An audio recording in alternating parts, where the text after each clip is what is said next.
अध्याय 5 आपका है समांतर श्रेणी। समांतर श्रेणी क्या होता है? समांतर श्रेणी संख्याओं का ऐसा क्रम होता है जिसमें दो क्रमागत पदों का अंतर जो है नियत होता है। नियत मतलब निश्चित होता है। समांतर श्रेणी को अंग्रेजी में बोलते हैं अर्थमेटिक प्रोग्रेशन। उसी से ए और पी लिया गया है, यानी समांतर श्रेणी को शॉर्ट में हम कहेंगे ए पी। इसमें दिया होता है कि अगर जैसे प्रश्न पूछा हुआ है कि समांतर श्रेणी है कि नहीं ज्ञात कीजिए, तो हमें क्या करना है, इसमें देखना है। जैसे यहाँ पे दिया हुआ है 15, 23, 31, इस तरह से प्राप्त अगर हो जाता है हमें, तो क्या यह समांतर श्रेणी है या नहीं है। इसके लिए हम क्या करेंगे, देखेंगे अंतर सभी का आगे कितना आ रहा है। तो कुछ शब्दावलियाँ हैं, जैसे ए को प्रथम पद बोला जाएगा, टी सार्वंतर और n पदों की संख्या बोला जाएगा। A1 प्रथम पद, A2 द्वितीय पद, इसी तरह से जितने पद होंगे। तो यहाँ हम देख रहे हैं कि 8 सभी का अंतर आ रहा है, पहले और दूसरे में अंतर 8, दूसरे और तीसरे में 8, तो यह समांतर श्रेणी है। फिर प्रश्न नंबर 2 में कहा हुआ है कि ए पी के प्रथम 4 पद लिखिए। प्रथम 4 पद लिखने का मतलब आपका पद दिया हुआ है, ए और डी दिया हुआ है। प्रथम पद ए 10 मिल ही गया।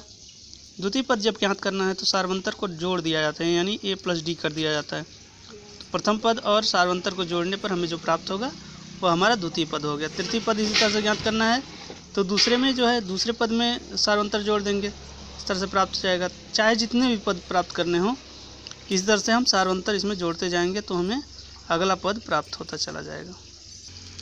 फिर यहाँ पूछा हुआ है कि ए पी के प्रथम पद और सार्वंतर लिखिए। तो इस तरह से अगर हमारा क्रम दिया हुआ हो तो इसमें जो पहला पद होता है यही हमारा प्रथम पद यानी A1 होता है या A होता है। दूसरा जो है यह A2 है, यह A3 है, यह A4 हो गया।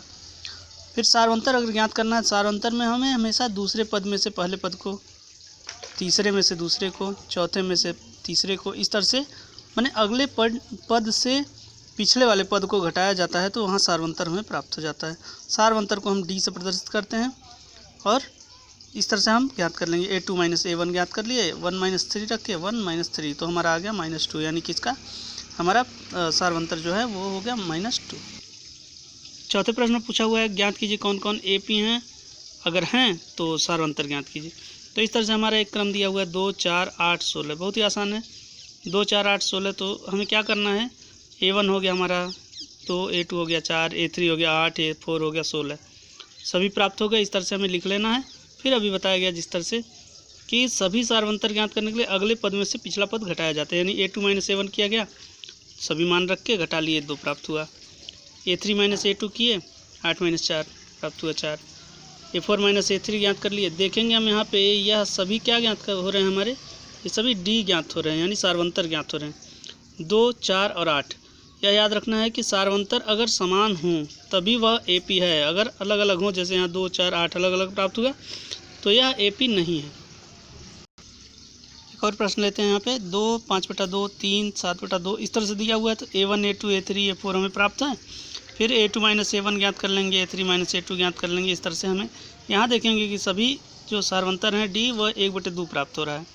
तो अगर यह सभी समान प्राप्त हो रहे हैं तो यह AP है, अगर समान प्राप्त नहीं हो तो AP नहीं है, अगर समान प्राप्त है तो AP है।